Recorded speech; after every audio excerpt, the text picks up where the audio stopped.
বিসমিল্লাহির রহমানির রহিম। আসসালামু আলাইকুম।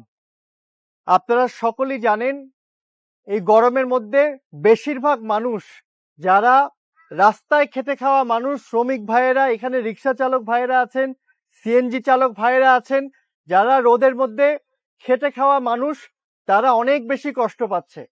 সেই ক্ষেত্রে প্রকৃতির বিরুদ্ধে কিন্তু আপনি যুদ্ধ করতে পারবেন না, প্রকৃতির সাথে মোকাবেলা করা যায় না। এটা আল্লাহর দেয়া, তবে আমাদের চেষ্টা করতে হবে যাতে আমরা প্রকৃতিকে ক্ষতি না করি।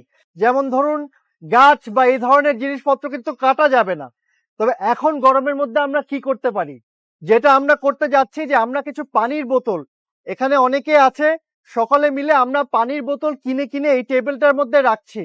আপনাদের কাছে দায়িত্ব দিয়ে গেলাম, যারা রাস্তায় খেটে খাওয়া মানুষ, অনেকে হয়তো 10টা টাকা বাঁচানোর জন্য অনেকে পানি খাবে না, বলবে যে বাসায় যে পানি খাবো ওখানে আছে, তখন এই পানি না খাওয়াতে যে কোনো দুর্ঘটনা হয়ে যেতে পারে, যেই গরম পড়ছে।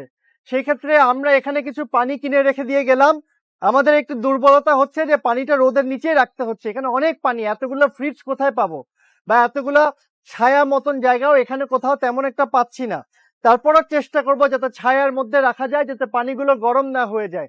আপনাদের দায়িত্ব দিয়ে গেলাম যে এখানে খেটে খাওয়া মানুষ যারা আছেন, পানি প্রয়োজন হলে এখান থেকে আপনারা নিজ দায়িত্বে এসে নিয়ে যাবেন।